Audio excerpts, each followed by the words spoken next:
It's all the above, best believe we do it better. I want the fame, the fortune, all the above. I want the checks, the moolah, all the above. From Philadelphia to New York, all the above. Man, tell them other stations they don't do it like us. I want the fame, the fortune, all the above. I want the checks, the moolah, all the above. From Philadelphia to New York, all the above. Man, tell them other stations they don't do it like us. What up?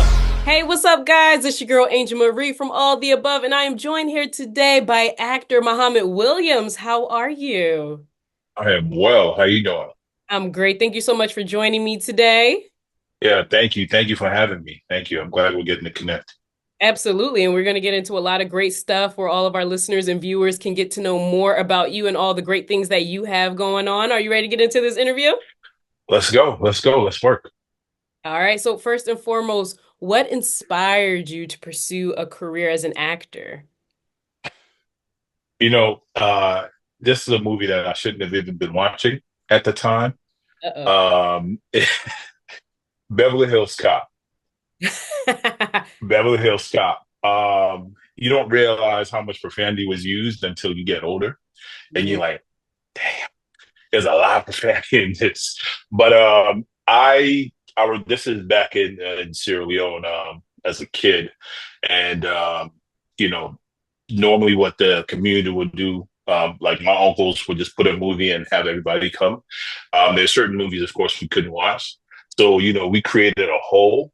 The kids, we created a hole that we can kind of start, just peeping just to see what's going on. Kids, we're curious. So I remember Beverly Hills Cop, Eddie Murphy was standing in there in that truck. And I saw that and I was like, oh yeah, I want to do this. Yeah, I couldn't have been more than maybe 7, 8. Oh, so you was really snooping. Like snooping. Had no business doing it too. Had no business doing it. But I mean, look at where it got you. You're in the industry. Right. So I mean, it paid off at the end of the day. So you can't get no Yeah, book. it paid off. And I never got caught. So, yeah, that's a good thing. So did all the kids ever reveal to the adults at At a some later point, age? Yeah, once you guys got yeah, older, at so you some couldn't get point, in once we trouble? got older, we are like, yeah, we used to, we had a hole right there. Because I went back to Sierra Leone in 2021, and I remember just having conversations with my uncle. I'm like, yeah, remember when you guys used to say we couldn't watch? Like, this is the hole that we used to watch. Like, the hole is still there. Like, nobody saw it. Like, still to this day. Now I'm wondering, are they going to patch it up now? Probably they probably passed it up already. Now I'm curious, how do you typically prepare for a role and emotionally connect to your character? You know, in every character, there's a piece of you that's in it.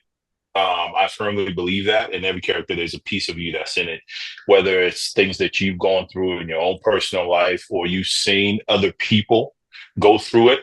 So just having those experiences and feeling free enough to just be able to create. The biggest part of it too is being in class. Being in class helps you prepare. Right now, and I've been in this class for a while. This is the Chubbuck technique. I've been in Chubbuck studios. Been in that since I think 2021, end of 2021.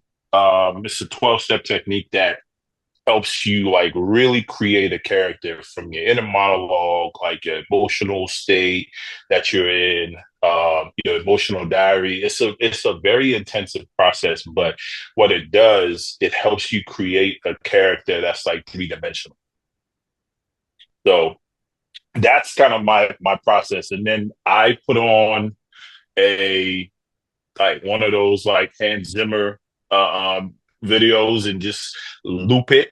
And I just lock myself in my office and just go over the lines over and over and over to the point where it becomes secondhand. I And love then I it. can kind of just throw that away and just be free to create. See, what I like that Yeah. you mentioned is how you still take classes, because I feel like a lot of people, like, they have that misconception about actors and how you immediately are just thrown into the industry. Like, if you end up in a big movie or a TV show or a commercial, it's like, oh, they got that so easy. But people don't realize that you guys are actually students to your craft. Like, you still take classes to better yourself and perfect yourself. So I feel like a lot of people don't realize that a lot of actors take classes. You don't just wake up one day and say, "Hey, I want to start acting." Yeah, I mean, there are a few people that can just wake up and be like, you know what, I want to start acting, and then they just have it, right? That's somebody that's just God given.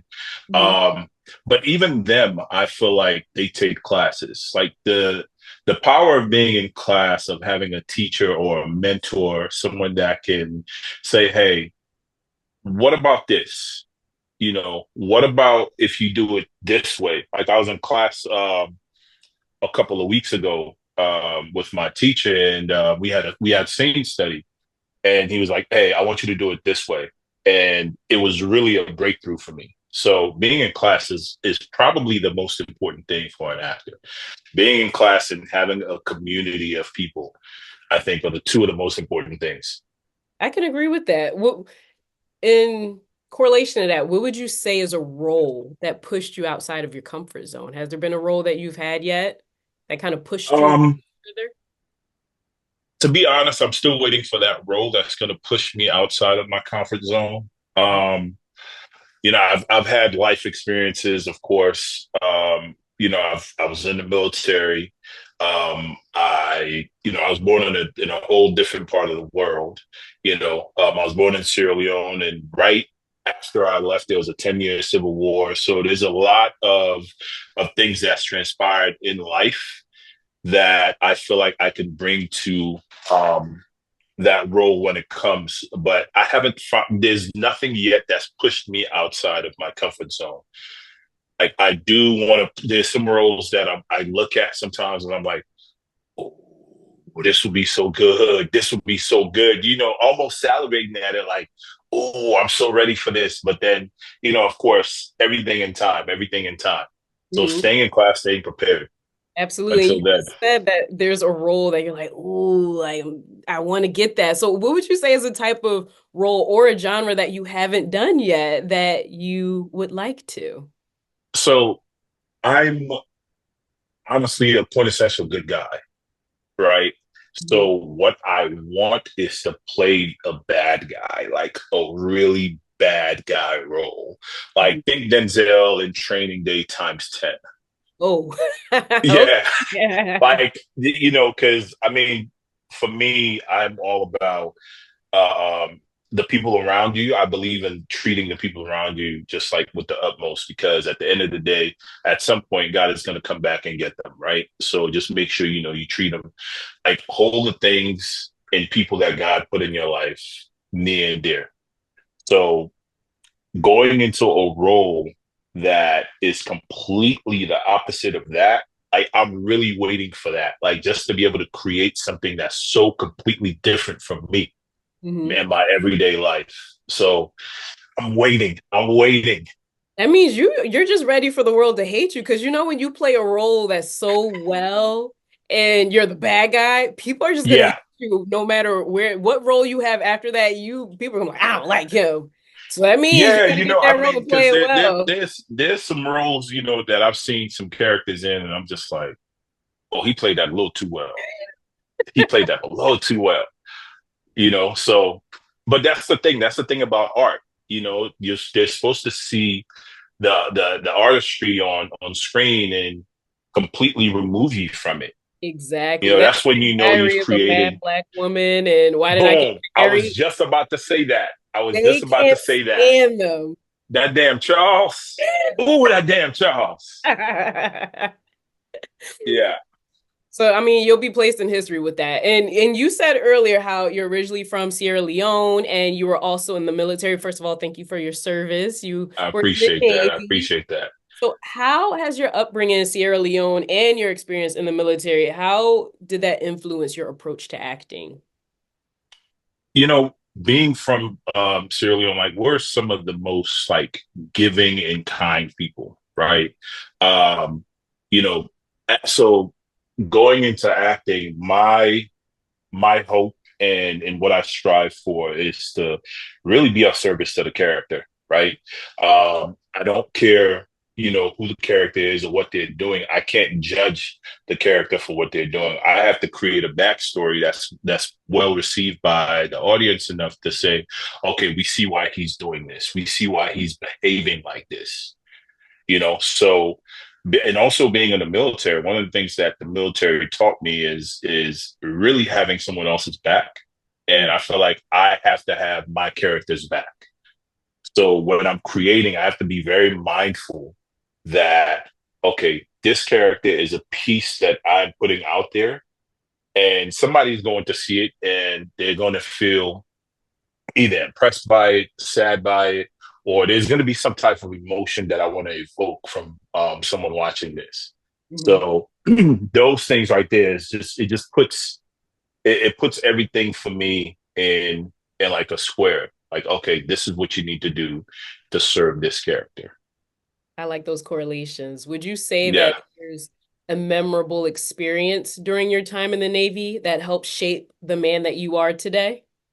Yeah, I think to be honest, it's just the community of people that you meet, right? Like I mean, it's like some of the best friends I have were from my military days.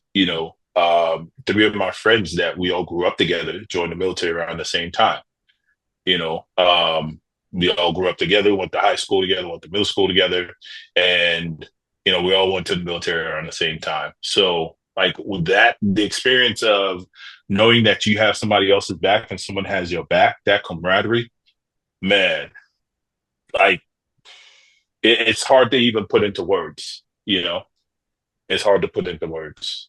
I love that. I like that. And what would you say is the most challenging aspect, if at all, from transitioning from the military into the entertainment industry? Was it a difficult transition for you, or did you find yourself weaving through seamlessly? How was that? Um, everyone has a different experience, right? And for me, I think, you know, if you work hard enough at what you're doing, it will seem easy to others. But there are times when, I create like the 25th, 26th, 27th hour for myself. You lose a couple of hours of sleep here, lose a couple of hours of sleep there, to get what needs to get done. Um, it's something that I've stood by for a very long time. So when I got out the military, I said, you know what? I want to get into government. Everyone's like, oh, it's going to be this hard, it's going to be that hard. But I know myself and I know how hard I work at things. My family and friends say I have more than 24 hours. But that's because, once again, lose a couple hours of sleep here, a couple hours of sleep there to create 25, 26, 27 hours for yourself, just so you can get the things that you need to get done. One of my sayings is, it takes what it takes. Absolutely. Whatever it takes is what I'm going to do to get there. So I wouldn't say it was seamless, but I also wouldn't say it was hard because I put in the work. Mhm. And I'm very, very thankful that, God put some people in my life that have kind of ushered me into this industry somewhat seamlessly. Like Tracy Moore from the Spirited Actor in New York, has welcomed me. She welcomed me in, kind of just opened some doors for me, connected me with some folks. Tracy Twinkie Bird, who I I don't have words to say what she means to me and how much she's poured into me. So, um, to answer your question, is it hard? It can be. It can be. But if you're serious about it and you put in the work, you'll be amazed at the leaps and bounds that you'll make in a short amount of time. And also read a lot. Read a lot. Like in my library, in my office, there's books on acting, there's books on personal development, there's books on the business of acting. Mhm. Like staying focused on what's happening in the industry, where they're starting to pivot to. Like all those things come in to help you make it or not if you don't do those things. Absolutely. See, I like that you Yeah. mentioned that with the business aspect of acting in the entertainment industry and how sometimes you have to pivot, because that goes right into my next question, that the Mhm. entertainment industry, it can sometimes be very competitive with delays in between gigs and bookings. So how do you typically stay motivated during those slow periods or sometimes those pauses? How do you stay motivated in those times? I mean, so I'm one of the few that can say I'm very blessed, right? I have a government career. I'm a senior advisor in the federal government as well. Um, you know, so that takes up time, Hmm. um, of course, and then I have a family. That takes up time. Mm. Um, yeah, that takes up time. I have other responsibilities, like other people that are counting on me. So all that takes up time. Staying busy when it's slow really I think whenever it's slow for you, as an actor, I think that's the time that you really, really should spend in class and, you know, just experiencing different things. Go to museums, art museums, go to different plays. Try to soak up as much as possible. People watch. Like there are times, when, I'll be in a restaurant, I'll just people watch. Like, and I'll see what someone else is doing, and I'm like, oop, I'm probably going to use that in a character that I'm creating. Hmm. So doing those things where it never feels like it's slow. And also, if you're an actor and you have ideas in your head, take a writing class and start writing. Learn how to write. I look at Issa Rae, what she's been able to do. Um, she grabbed the bull by the horns and just took reign of her own career, and she's been creating stuff not just for herself but for other people. So when it's slow, use that time to write, stay in class, like just go experience life Keep yourself when it's occupied. slow. Yeah, you got to keep yourself active. You got to keep yourself active. It's like an athlete. Yep. I look at it as an athlete. If you're not practicing, somebody else is going to get better and pass you. Yep. You can have all the talent in the world, but if you're not practicing, someone else is going to get better and pass you. So, you got to stay active. You have to definitely stay active. Straight facts. Now, what would you say is one obstacle that you faced in your acting career, and how did you navigate around that? This is a tough one. I think trying to get an agent is Mm. probably one of the hardest things as an actor. Trying to get an agent is probably one of the hardest things as an actor. I'm repeating it again because it's just that difficult. Um, you know, Everyone is vying for pretty much the same agencies and the same agents. And it takes a while. It takes a while. So how I've been able to navigate through that process is just um, having others that are in the industry have made recommendations like, hey, look, I have this guy. I think you should take a look. He's in my class. He's in my acting class, or we took a workshop together.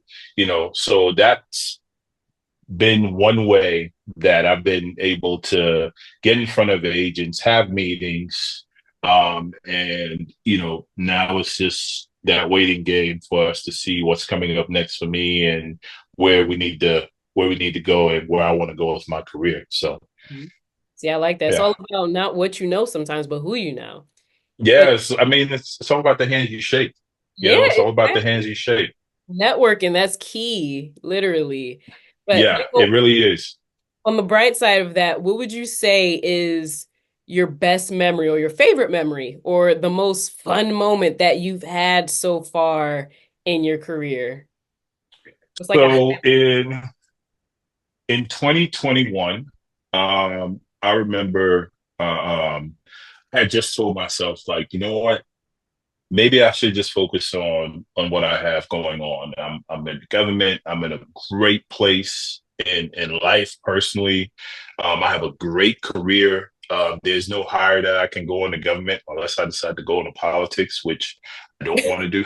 Um, so let me just go ahead and just focus on all of that. And, I remember saying to God, all right, God, I'm done with this. I'm going to leave acting alone and just focus on what I have going on, right?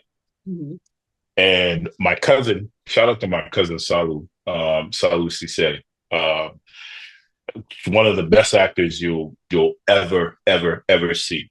Um, so he calls me. He's like, "Hey, cousin, there's a role that I just booked on this movie with Jesse Eisenberg and Adrian Brody and Odessa Young. It's called Manodrome. They're looking for somebody else. Like, do you want to? Like, of course, you'll have to audition." I'm like, so I just within a week of me saying I'm gonna let this go, Mhm. God gave me a sign like, "Nah, you can't." So when my cousin hit me up, we had a conversation, and then put my head in the ring. They sent me the sides. Went to McKinnon Acting Studio. Shout out to Mark McKinnon at McKinnon Acting Studio here in the DMV area, DC, Maryland, Virginia area. Um, Went in, did the tape, sent it off. They came back and they were like, "Hey, the role is yours." We film in like I think it was right after Thanksgiving. We filmed after Thanksgiving, and you know, but also I needed to be in shape. So I was like, so I can't even have Thanksgiving pie and all that stuff. Um, so so that right there just showed me that this is something that I needed to do. I needed to continue doing. And ever since then it's been on the up. It's been on the up. It's been one thing after another, one thing after another, one thing after another. I love that. So Would you say you ever had a I'm pinch me very moment? thankful. Say again. Have you ever had a pinch me moment so far? Like a surreal moment, like, wow, I can't believe this just happened. Or would you say that was it? That one was definitely. I think that was one. Also going to the Emmys. Like a couple years ago, my cousin and I, went to the Emmys, and just the amount of people that we were meeting and having conversations with, and I feel like there were some moments also where God was speaking to us because it was like, people coming up, "Hey, congratulations," and I'm thinking like, is there somebody else that looks like me that just went on stage or is winning and stuff? And then I remember my cousin and I were having this conversation on our way back, and he was like, "Man, how many times did somebody say congratulations?" I was like, "Man, I heard a lot." Okay, that's a sign of what's to come. Hmm. I believe in those signs that God will send you a sign when something is coming. So those are some pinch me moments. Like those are some pinch me moments right there. I like that. Now, Yeah. with everything that's going on in your world, what is next for Mohamed Williams? What can our listeners and our viewers expect to see or hear from you? Obviously, whatever it is that you can disclose. Are you working on any projects that you're able to share or whatever it is that you. Yeah. Um, so I'm on Conspirators on All Black. Conspirators, it's a show about a group of young young adults that are trying to unravel a mystery. It's of course got Sean Blakemore in it as well. So that is something that people can watch right now. Other than that, I've been writing a lot. Um, I have something that I just wrote that's it's called Echoes of War. Um, I think people will really, really, really love that when now when it comes out. Now it's like time to create create a pitch deck and shop it. Yeah, Yeah. in that lab, But start working. get in that lab and start working. Other than that, I'm in class. I'm in class. Staying healthy, staying fit, because one of these Marvel and DC roles is going to come calling soon, and it's definitely going to come calling soon. Staying in shape, Definitely working see you out. in a superhero movie. Yeah, I mean, staying in shape, working out twice a day. eating the same 7 foods every single day. Like nothing changes for me in my diet. 5 a.m. workout, cardio, evening lift session, eating right, reading.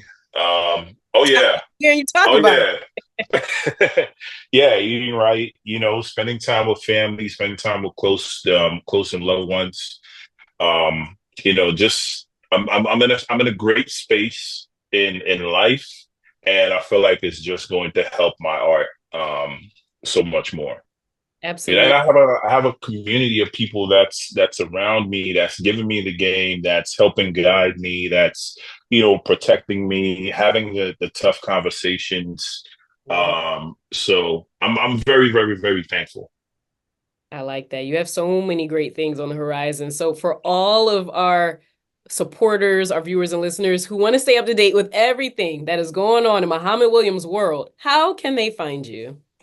Yeah, so I'm on IG at Iron King Mo, IRONKINGMO. That is from back in my days when I was bodybuilding. One of my one of my cousins used to call me Iron Man because she's like, I don't understand how you get up at 5 a.m. to go work out, hit the sauna, come back, go to work, come home, pick up kids from school, spend time with family, then go back for another workout in the evening, and then you come back and then you got to do nighttime routine and all this other stuff, and you're succeeding at all of it. She's like, yeah, you're not human. So she started calling me Iron Man, and it just stuck. So Iron King Mo on IG. There we go. So you guys have Yeah. no excuse not to find Mohamed Williams. Make sure you guys check him out so you can stay up to date when all these new projects come out. When hopefully you have your own project coming out, Mr. Writer, we will be able to catch Soon, that. soon, soon, soon. Yes. But before you guys go, make sure you also follow us. We are available on Instagram, Twitter, and TikTok. If we ever still have TikTok in years to come, we are at _ all of the above one. That's how you stay up to date with everything that is going on in our show. And make sure you can also visit us at www.alloftheabove-podcast.com. That is where all of our links are available. So you have no excuse not to miss an episode, not to miss an interview, all of that good stuff. And last but not least, make sure you also subscribe to our YouTube channel at All of the Above Podcast. That is where you will see this amazing interview with the talented Mohamed Williams and a host of other recent interviews that we have done as well. Mohamed, Awesome. thank you so Yes, much. yes. Thank you, Angel. I appreciate it. Absolutely. It's been a pleasure. I'm your girl, Angel Marie, and we will see you guys next time. All right. Thank you. Wednesdays at 7, Angel Marie and Kevin playing the illest records, bringing us back together. Philly is all season, storming through any weather, leaving the track bleeding, way we pull it together. We applying my pressure, I am your new professor, teaching in some semester, pay attention to lessons. I like a chili pepper fresh out of Louisiana, it's all the above, best believe we do it better. I want the fame.